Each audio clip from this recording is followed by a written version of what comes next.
mufata bimeze bite? wapi ntabwo ari bose bifata kuko yenda nitangeho urugero uheruka kumva se kingu ujya wumva ngo hari yenda nagwaye biriya bintu rero ni ukuvuga ngo hari uburyo uba wambaye umwambaro udakingiye, hari uburyo uba wambaye umwambaro ariko uwo mwambaro ukaba udakomeye. Iyo uri umuntu ucecekajega mu by'umwuka ibi bintu biraguhangamura bigakunda. Ariko nanone simvuze kuko nanone kubusenga nanone bitakugeraho, kuko nanone nabwo hari igihe bikugeraho atari ukuvuga ngo ni uko udasenga, ahubwo bikakugeraho kubera kuko nyine ari nk'ishuri ryawe ugiye kwiga. Nk'uko nyine wigira ishuri abantu bakamwereza amahembe ari kwiga ishuri, kwereza amahembe. Ariko nanone ujye ubanza wisuzume. Nanone hari igihe Imana ikubwira ngo senga, iki kigiye kukubaho ukanga, kiyo ukavuga ngo ndahuze. Iyo uhuze rero igihe uhugukiye ni hahandi bigutera kingu ukisama wasandaye, za mbaraga zikaba zakugezaho zikakugiraho iki ububasha. Nubwo buryo abatwezi batera. Nk'ubwo wenda wari ukomeje ati hari igihe bishobora kujya wenda ari nk'ishuri, ni iki Imana ishobora kukwigishiriza mu kugira ngo abarozi bakuroge? Ni nk'iyo somo ryavamo nk'aho ngaho? Iryo somo riva nko kuri ba bantu baba yenda bavuga ati ese umuntu yagwara abarozi bigashoboka, ese umuntu koko abarozi babaho, ugasanga bamwese babyemera. Yenda n'umwuka akavuga ati senga cyangwa ndashaka kukurengera, ariko ugasanga za mbaraga zo kumurengera ntabwo ari kuziha agaciro. Iyo atari kuziha agaciro rero usanga hari igihe bigize ute bimutera bikamunesha. Ariko no kuvuga ngo iyo abaye maso imbaraga z'Imana ziramurwanira. Uriya muntu se byari byagenze bite? Uriya muntu nyine urumva ni imbaraga z'abadayimoni zazamuteye. Nta nubwo ari uriya gusa, si n'umwe, si n'icumi, si n'ijana. Hari kandi ibi bintu iyo bitera ntabwo bitera bitewe n'uriwe, ntabwo bigutinya. Uriwe wese biraguhangamura, icyo uri cyo cyose biraguhangamura. Rero urumva nyine hari igihe umuntu akubwira ati indwara nyine nabuze indwara, sengera, tugasenga, ariko wasenga nyine ukajya kumva birivumbura, biratombotse, ukajya kumva biratombotse. Ukamenya rero uyu muntu nyine yari yaragize ate, yari yaraziritswe. Ariko nanone bakakubwira hakaba n'igihe nanone usengera umuntu genda nka buriya hari umuntu ahavuye mu kanya turasenze dusenze mbona ajya aterwa n'ikintu cyitwa iki, n'ibintu byitwa amajwi. Wabibona mu mwuka cyangwa wabibonye mu mwuka byamuvugiyemo? Mubona mu mwuka, mu buryo bw'ubuhanuzi. Yego bibona mu mwuka. Arambwira ati ibyo bintu koko nanjye niko biri. Biraza bigakubita inzu, biraza bikarwigira mu nzu nkagira ngo ni ibintu by'amapusi banerereje, ntabyuka nabishaka nkabibura. Ariko ibyo bintu iyo ubibonye mu isi y'umwuka Imana ibishaka kugira ikigira ute ibikora. Yego. Ubwo uhise unyinjiza no mu bundi buryo. Hari abantu ngo baryamuka kumva ibintu birakubita amabati, kumva ibipusi n'ibyo bintu nagira ngo wenda use nk'ubibwira abantu. Ni ukuvuga ngo iyo ibi bintu bigukubitira amabati ubundi biza gute nda experience waba ufite?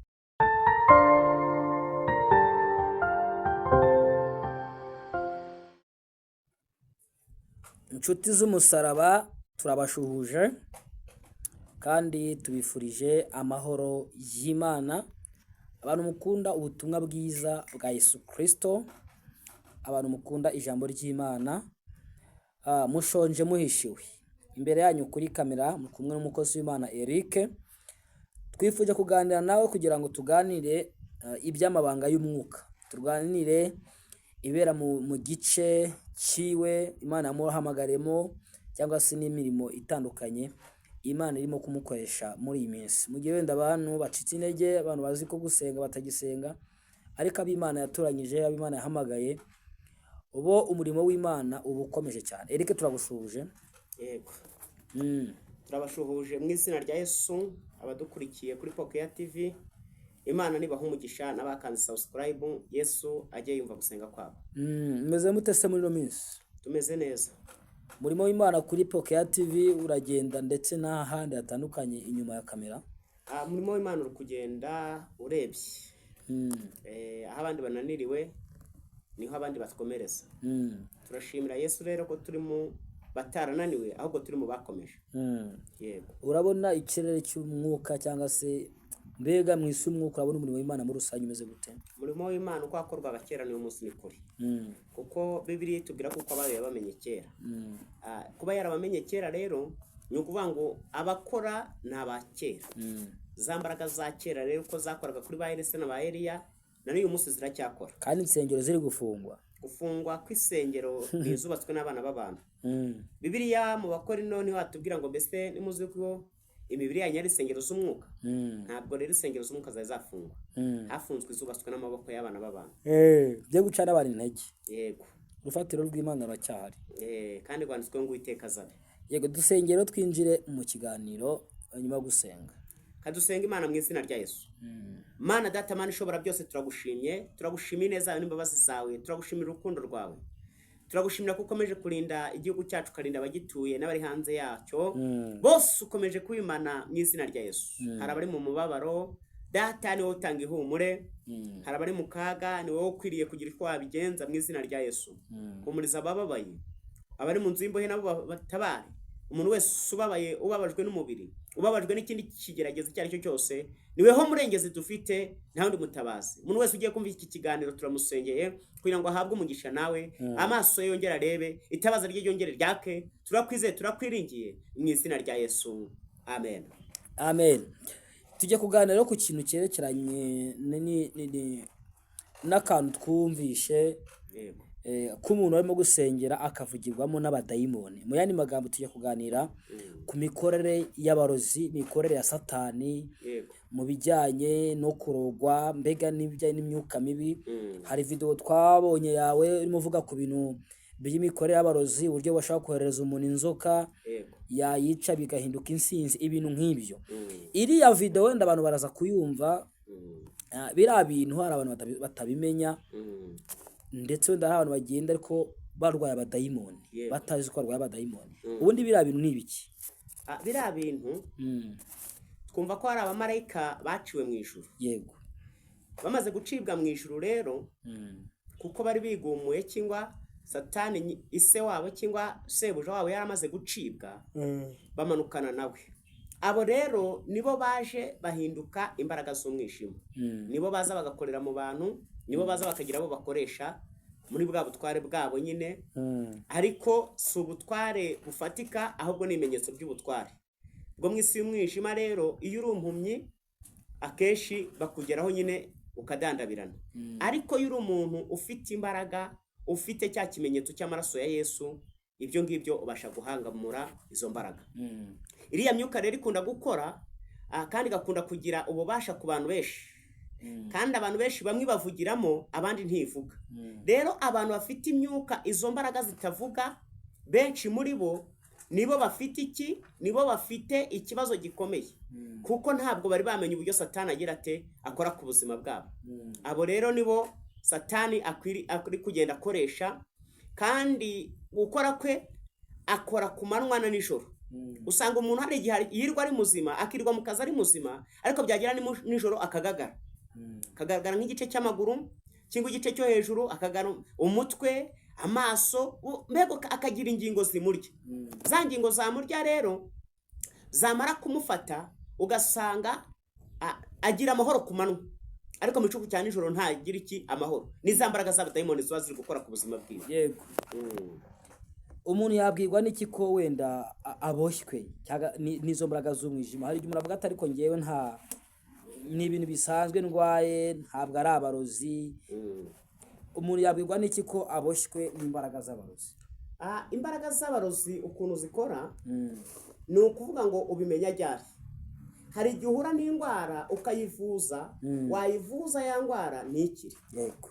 Ya ndwara itakira rero, wowe ukagumya ukajya ugwaza bakurangira imiti y'ibinani, bakurangira imiti y'iki, ya ndwara ikanga gukira. Neno hari n'indwara zisaba kugira ngo bagwe transfert. Bagwa transfert, ya transfert nigira ite ntibashe kugira icyo yakumarira.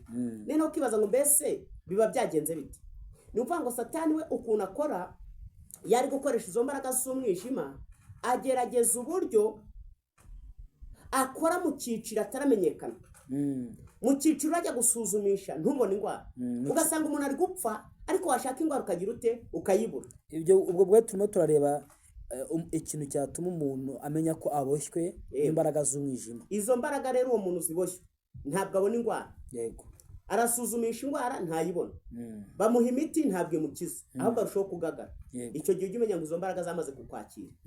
Izo ndwara urwaye ni iz'abarozi, ni izo mbaraga turi kuvuga z'abadayimoni.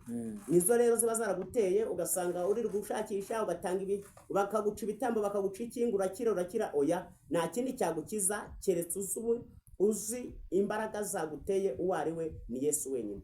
Ibyananiye abana b'abantu, kuri Yesu niho bikundira. Yego. None se hari abantu bajya bavuga ati njyewe rwose ndabizi ko wenda tuvuge nk'urugero, hari abantu bigisha bakavuga ko wenda kuba bakoroga akaguteza amahembe ibintu bikagufata ari ukubera ibyaha byinshi, mbega mu buryo bugiye butandukanye, ari ukubera amasezerano ya kera. Ubundi kubera iki buri muntu wese bamuroga bikamufata, bamwutereza biriya bintu bikamufata bimeze bite? Ntabwo ari bose bifata, kuko yenda nitangeho urugero, uheruka kumva se cyangwa ujya wumva ngo hari yenda narwaye.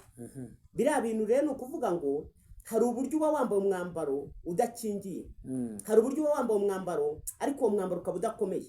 Iyo uri umuntu ucecekajega mu by'umwuka, ibi bintu biraguhangamura bigakunda.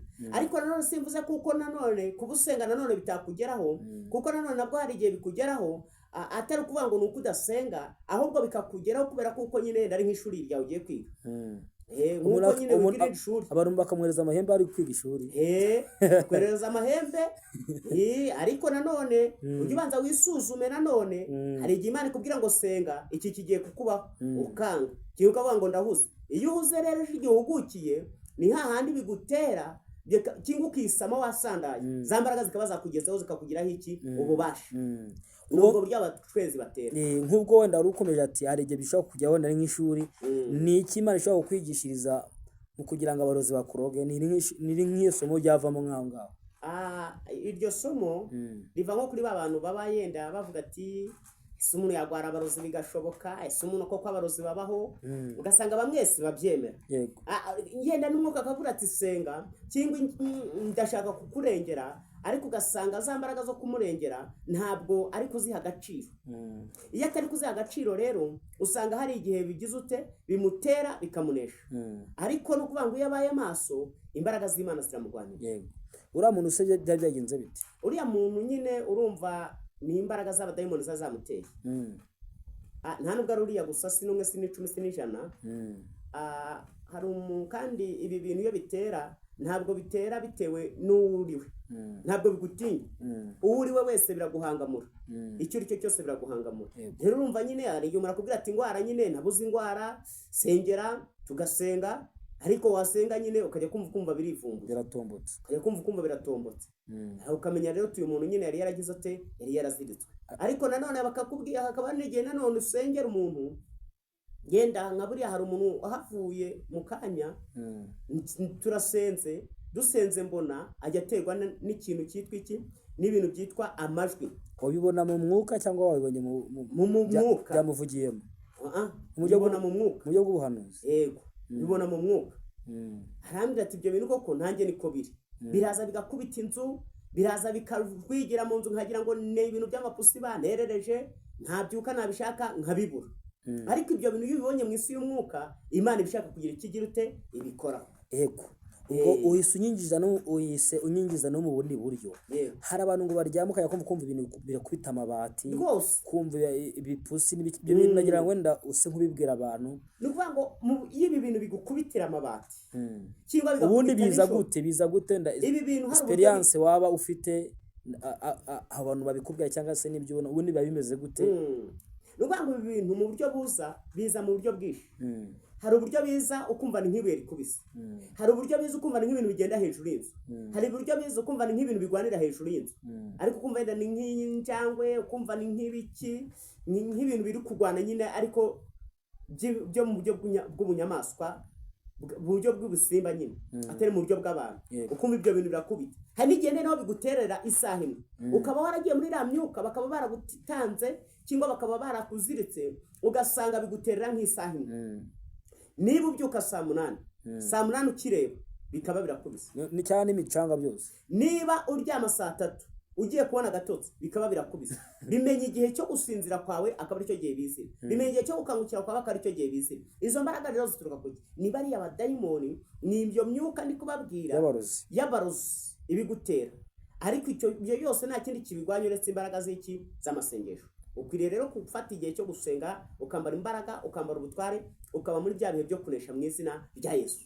Ariko ngo inahashwa kuba babarozi cyane. Nta hana abarozi bataba. Ariko aho ugeraho gusa hari aho ugera ugasanga ni nk'igicumbi. Ugasanga ni nk'igicumbi cyabo, ugasanga niko kazi kabo. Umuntu ntabe yatinya kwigaragaza kuko ari n'umunyamasengesho, ariko ari kugira ngo kwiyegereze azagira ubujya kubonamo, azagira ubujya kwakira, akiyoberanya no mu rusengero, akiyoberanya mu rusengero, akiyoberanya afasha, akiyoberanya akora buri kimwe cyose, ariko ari mu buryo bwo kugira ngo yaratumwe, ari mu buryo bwo kugira ngo azakubone. Ako mu rusengero nta murozi wakwinjira, gusa yatinyuka mu rusengero hari umurozi wajyayo. Yaba binjiramo gusa. Merutse kujya gusenga, Imana imbwiye ngo ndakurengeye. Umuntu araza ngo bamutumye ngo igicucucu cyanjye, aza ariko muzi, araza aje kusuhuza, asanga ngo Yesu ashimwe, kandi ubwo afata itaka ryaho gihagaze. Araza ngo Yesu ashimwe. Ndamubwira ati kora ibikuzanye ugende, kuko nari namumenye. Mbona Yesu azanye mu maso yese hijima, ahita amenya ko namugize ute, ko namuvumbuye. Ariko ibyo yaraje gukora n'ubundi ni ukugerageza ntibyakunda, kuko twe twizeye Imana ishobora byose. Wabibwiye n'iki ko hari uwaguhamagaye akakubwira ko wenda aje kugitora, bari mu nama imwe?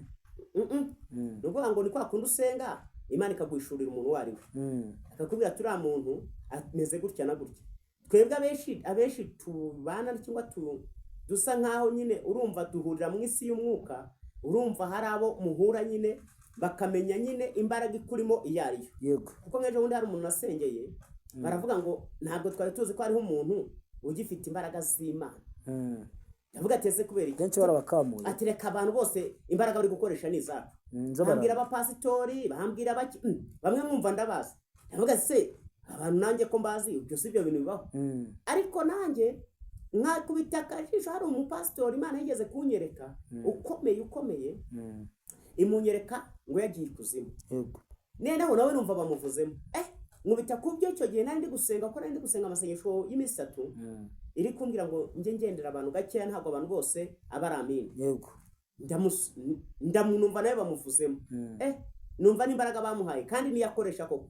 Numva nyine ibyo bamutongereye nyine nibyo akunda gukoresha. Ndavuga ati yewe, ati ibyo bavuga n'aba bantu koko burya nabo baba bafite imbaraga, ntabwo ari abantu bo kugenda ngo ujenjekere ngo nta mbaraga bagira. Nabo bafite imbaraga n'ubutware, utagenze neza baguhita.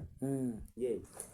Izo ati imbaraga akoresha ni izacu. Abo ni bande izo mbaraga bavugaga zabo ni izihe? Abo nyine n'abarozi. Yego. Kandi bamwe bari mu gice uwo baba bari mu bice byinshi. Hari abanumvise bari mu gice cy'abarangi, abari mu gice cy'abarangi bo rero bavuga no mu izina rya Yesu. Dusobanuriwe yego wenda banzu bivuga uko babivuze, ariko twitse kubaranga imikoro yabo kuko abenshi mu babisha no mu nsengero. Urumva abarangi bakunda no gukorera mu nsengero cyane bo cyane. Yego. Ariko ne hari n'abakoresha imbaraga z'amahembe. Ariko neho babandi bakoresha imbaraga z'abarangi bo kurumva bo banavuga mu izina rya Yesu byo bikemera. Usibye barabakoresha imbaraga z'amahembe bo ntabwo bakunda gukoresha izo mbaraga ngo bikunde, ariko bakoresha imbaraga z'abarangi bakunda gukoresha iryo zina bikemera. Nubwo yenda baba batavuga Yesu twebwe tuvuga, ariko nabo bafite uburyo bandika muri iryo zina, bakandika Yesu, bakavuga Yesu. No mu Bibiliya hari abo bita ngo ni babari Yesu. Abo babari Yesu rero nibo baba bari gukora muri icyo gice. Neho rero twebwe twakuvana bavuze ngo mu izina rya Yesu, twebwe tukagira ngo bavuze Yesu tuzi, ariko bavuze Yesu wa Bayali. Wo mu gice cy'ikuzimu kirwanya. Wo mu gice cy'umwijima. Mbego ni ati Kristo mbega ni su Kristo. Zambaraga Yohana yavuze. Yego. Ubwo rero bo bakoresha icyo cyiciro, twebwe tukumva kuko nyine bakoresheje cya cyiciro. Ariko ndagira mbwira abantu ngo nitwongere twige gusaba amaso y'umwuka. Kuko uyu muntu atagira amaso y'umwuka, ibintu byose biramutera. Iyo umuntu atagira amaso y'umwuka, ibintu byose mwiyoberanyaho. Iyo umuntu atagira amaso y'umwuka nta kintu kitamutinyuka, nta kintu kimutinya na kimwe, byose biramutinyuka. Yewe uyasabye Imana ikayakwima wakora iki? nta muntu Imana ijya yima amaso y'umwuka. Bibiliya ivuga ngo musabe muzahabwa, mukomange muzakingurira. Ikeneye abantu basaba. Ubu se umuntu weho waba uzi ko aragwa serivisi, uzi ko ayifite, uzi ko ari inshuti yawe, uzi ko mukorana buri kimwe cyose, ukumva ko uko ari cyo uramusaba akakikwima kandi uzi ko agifite? Wapi? Ntabwo bibaho. Cyangwa abantu babipa Imana basenga iminota 2 gusenga ubundi nuko gusenga yenda kugenda kuko abantu bakunamukamo. Ni ukuvuga ngo gusenga ubundi iyo wasengaga maze iminsi ndi gutekereza uburyo mu minsi ya mbere abantu twasengaga, ugasanga umuntu afata yari kuvuga ngo ni iminsi 2, ugasanga akinga icyumba muri ya minsi 2 ntuzigere umubona hanze. Yego. Agasenga, yamara gusenga ya masengesho ananiwe akaryama, yakicura yumvisha imbaraga zigarutse akongera agasenga, ku buryo muri ya minsi 2 utazamubona hanze. Ariko mu masengesho dusenga umuntu aba afite akazi, akagenda akirirwa mu kazi, nimugoroba akajya kurya, cyangwa ejo nimugoroba ngo nasoje amasengesho. Ese mu by'ukuri koko amasengesho wasoje ntayo bwoko ki?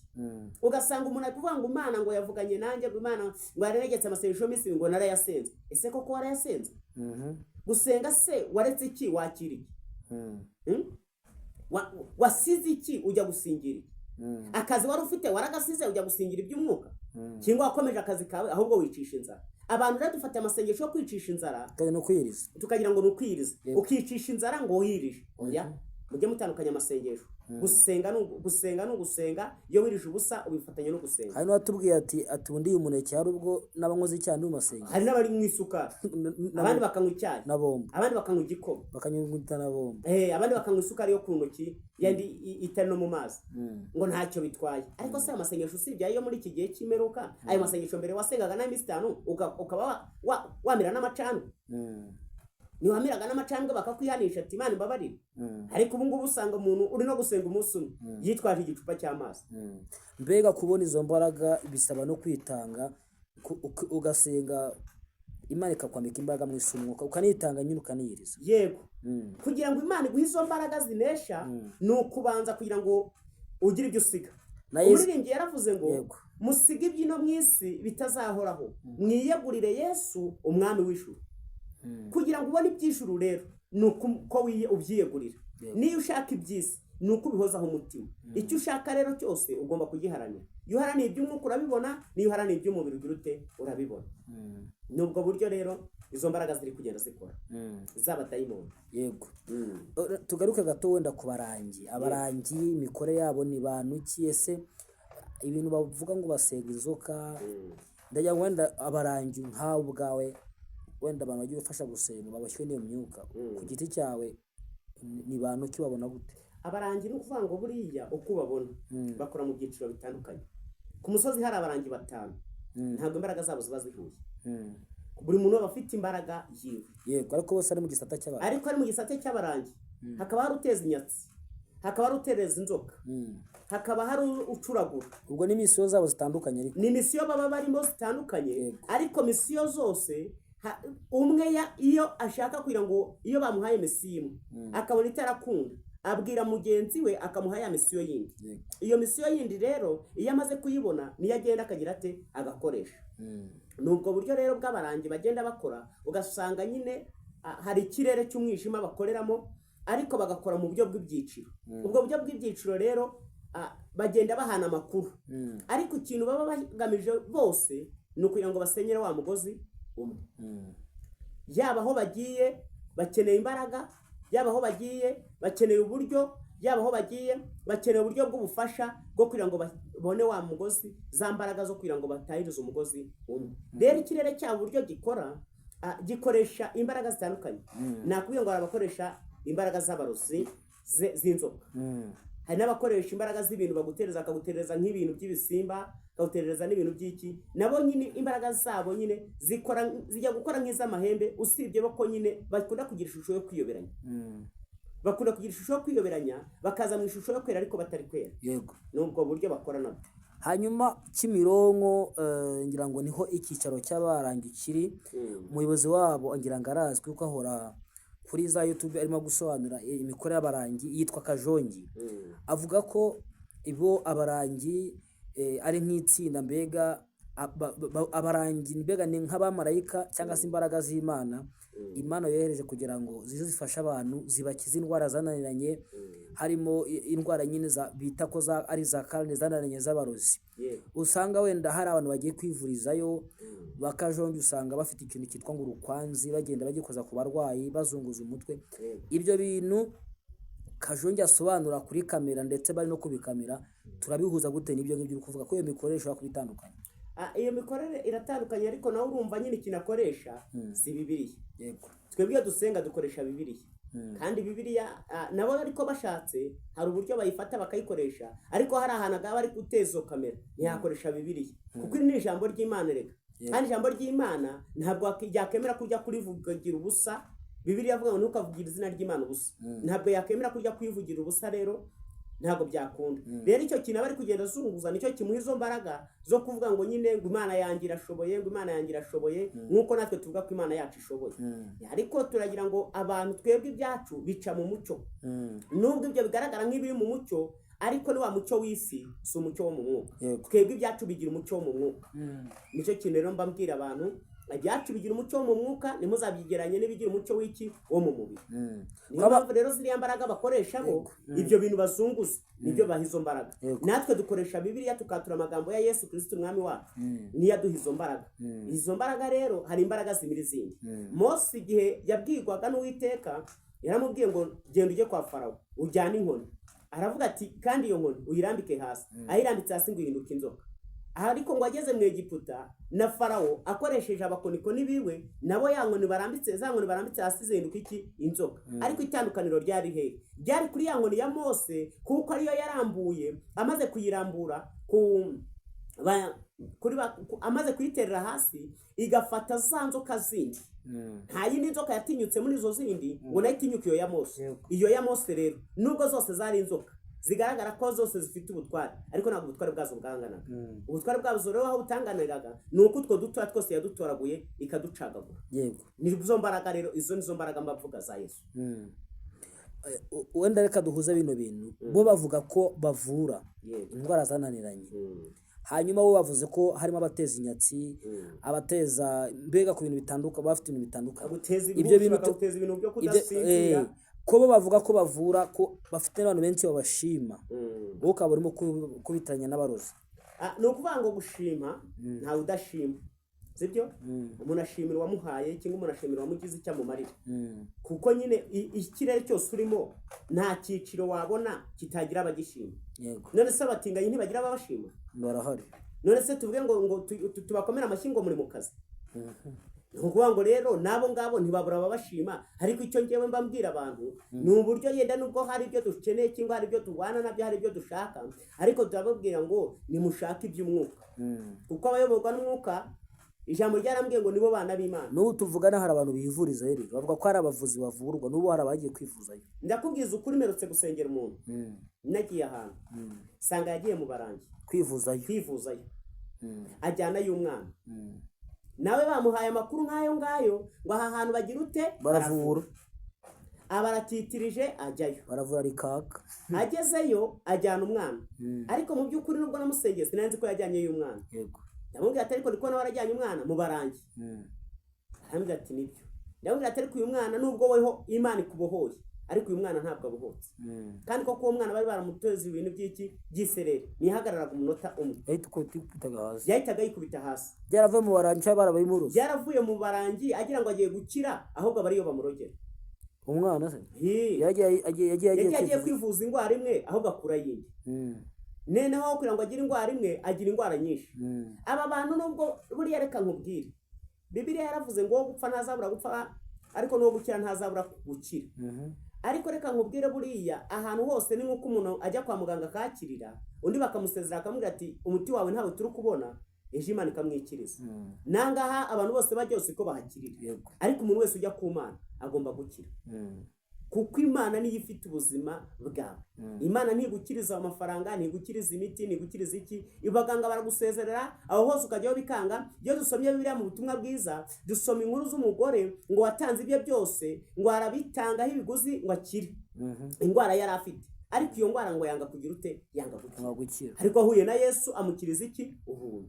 None se abo bantu bakiriza ubuntu bundi, bavurira ubuntu. Abo bantu bafite ibitambo baba bagukeneyeho, kandi ibyo bitambo iyo babibonye baba babonye icyo bashaka. Umunyago wabo baba babonye, n'ibyo baba babibonye, n'abazagukomokaho burya baba babonye, ubu batanze. Naho Yesu we yakirizaga iki? Ubuntu. Niyo mpamvu rero abo ngabo barakubwira ngo uzazane ngo ihene y'ibara rimwe, ngo igitambo iki n'iki. Nta muntu muri abo bose bari kwamamaza. Umuntu wamamaza nk'uko turi kwamamaza ninde? Umuntu uri kwamamaza akavuga ngo ibi bintu ni iby'ubuntu ninde? Si ibitambo bashaka. Ninde muntu wari wahagarara agatera kamera akavuga ngo nagezeho nibaca n'igiceri cy'ijana? Ariko Yesu agukiriza ubuntu. Ibyawe bigushiraho, byaba bigushizeho ubonye utaye umutwe nta handi hantu ho kujya, ukaza Yesu akagukiza. Uwo Yesu niwe tuvuga rero. Udasaba ibitambo, we niwe wibereye igitambo cyatambwe rimwe. Ubundi muri rusange ingaruka zo kujya mu bapfumu cyangwa mu barangi nize, kuko abantu benshi muri iki gihe barimo gutegwa bakirukanka mu barangi. Ni ukuvuga ngo nonaha no mu bapfumu, nonaha ntiwamenya icyagutera, ntiwamenya izo mbaraga zabo. Hari umuntu wigeze kujya gusaba y'umwana muri aho hantu, muri abo barangi. Umwana amaze kumubona, aramubona, ariko baba badahari, ari wenyine aryamye, agahinduka inzoka. Nero kwa kunduro tukarota umwana wawe yabaye iki? Yabaye inzoka. Avuga ati ese ibintu birashoboka? Ese ibi bintu bibaho? Ukabona bidashoboka, ukabona bitabaho, ariko byabaga biriho. Noneho rero wakagira ngo bya bintu ngo bimeze bite, ariko imyuka yari yaramaze kumwanduza, imaze kumwakira. Igihe yamaraga kumwakira rero, we ntakabimenye, ntakabiha agaciro, atabizi, ashiduka wa mwana ngo umunsi umwe yarambika amata agasanga nahari, yarambika ikintu agasanga ni gihari, kandi akavuga ati ko ari nge tubana muri iyi nzu, ibi bintu bijya hehe ko mba nafunze? Ariko amaze arasenga, umwuka aramuhishurira ngo ntabwo ufite umwana, ufite inzoka. Ntabwo rero aba bantu bafite ikintu bita imbaraga zo kubanga ibyo batanga bifite uburame, ahubwo bakwereka ko bagukijije, ariko ejo cyangwa nyuma y'umwaka, imyaka 2 bizakuvaho bijye no kubaho. Kuko wowe niba bagera bakakubwira ngo kora iki, atura amazina yawe, kora iki n'iki, ibyo bari kukwatuza ni ukugusanisha n'ibigirwamana byawe. Ikizagukomokaho cyose nibo kizakorera. Uzayikorera 100,000, babajyane bakorera 10, bajyane, nta na rimwe uzigera ugira amahoro. Kubera iyo myuka ujyamo, bakwereka ko bagukijije, ariko ni nka kwa kundu uburwaye indwara ukumva iroroshye, ariko ejo izongera ikakugarukaho. Umuntu urandika komanteri ivuga ngo nuko ubutababaye, ati nawe ubwawe wajyayo, ati nuko ubutababaye, wamubwira ngo iki? Kubera ko aravuga ati umubiri wakuriye nawe ubwawe wajyayo, ati ibyo ngibyo ntabwo warimo kubivuga, ati tujya uko twababaye, twabuze uko tugira, ati kwa muganga byanze nk'uko wabivugaga, ati indwara zigaragaza ko ari iz'abarozi urivuza zikanga, ati none se mwajya ngo twicare mu rugo. Ni ukuvuga ngo nyine umuntu wese akora ikimufitiye inyungu. Akazi ubona kagufitiye inyungu ni gukora, ikitagufitiye inyungu ntugikora, bikore nyine. Ariko icyo nzi cyo, ubu uri gushyira abawe habi, ahubwo wewe ukimara kumvira ijambo wagakwiye guhumuka amaso, ukavuga ati niba nari naranagiyeyo, reka nirukane uyu mwuka nanjye senge. Niba natarajyayo nkaba nari guteganya kujyayo, ndaburiwe, kuko ubwo niwe urabura kubwirwa. Wewe uraba wumvise iri jambo, si utaryumvise, ahubwo niwe waryumvise. Wewe uryumvise rero ntuhite uryumvira ngo ukore ibyaryo, ukazana ibyawe, ukigira mu byawe. Icyo gihe niwe uraba ufite iki? Urubanza. Uzajyayo rwose nta kibazo, gusa nyine ni ukugitera agahinda abusize. Nicyo kintu nge nakubwira, ngo umubiri urakurya se, ariko koko noneho Bibiliya mu migani ko yavuze ngo mbese wakishyira igikara ku gituza, cyangwa ugakandagira mu gikara, ukireba ukagikandagiza n'ikirenge, wijya mu muriro urukureba. Uri kugira ngo ubone amahoro y'umunsi umwe, ariko uzabura amahoro y'iminsi y'imyaka. Uri gushaka amahoro y'ijoro rimwe, kandi ubugingo buruta ibyo byose. Kandi reka nkubwire, hari n'igihe wifuza gutyo n'ubundi iherezo ryawe ari iryo. Neno ugasanga mu by'ukuri utaturiye igihango Yesu yari yarakugeneye ubugingo, ubuze ubugingo, ubuze n'iki? N'uwo mubiri, byose ukabiburira rimwe. Ubwo si waruhiye. Ibyiza nge nakubwira ngo senga winginga Imana, niyo ifite ububasha n'ubushobozi mu kiganza cyawe. Yego. Ni byinshi cyane rero ibintu bibera mu ntambara y'umwuka. Reka abantu bagukurikiye kuri Pokea TV, niho byinshi biba biri, niho nibundi ukunda kugenda ubivugira. Mu marayivu agiye kuzajya anyuraho wenda kuri Pokea TV, wambwiye ko urimo gutegura amarayivu y'amasengesho. Abantu bagukurikire kuri iyo Pokea TV. Reka turangize dusenga wenda nibundi uzakomeza ubibaganiriza kuri Pokea TV isa n'isaha rwose uri uhari uzakomeza ubibaganiriza. Reka tugane ku musozo. Murakoze kadusenga Imana we wumvise iki kiganiro. Yego. Imana iguhe umugisha. Mana data ndagushimira neza yawe mu izina rya Yesu. Ushimiye kuri Imana igira neza, ushimiye kuri umutabazi uri umurengezi, uri data turagushimira. Iri jambo rikingura imitima. Aya magambo tuganiye yubaka ubugingo bwa benshi, areme kuko ushoboye byose. Urakoze kuri Imana, urakoze kuri umutabazi, urakoze ko ijambo ryawe rigize ubasha, urakoze ko ari imyuka igiye gucika ku bantu, ibyabatezaga paralize, ibyatumaga bataryama, ibyatumaga badasinzira, ibyatumaga batarota, ibyatumaga baterekwa, ibyagiye byangaza imiryango, ubikesha agaciro, ibyo byose mu izina rya Yesu. Rambura ukuboko kwawe, urambura ikiganza, turakwizeye kuri Imana ikoze imirimo n'ibitangaza, none n'iteka ryose Yesu. Amen. Yego, Imana ibamugisha rero. Reka mujye mukurikira Eric kuri Pokea TV umunsi ku munsi kugira ngo murusheho kumenya ibibera mu ntambara y'umwuka. Ciao ciao.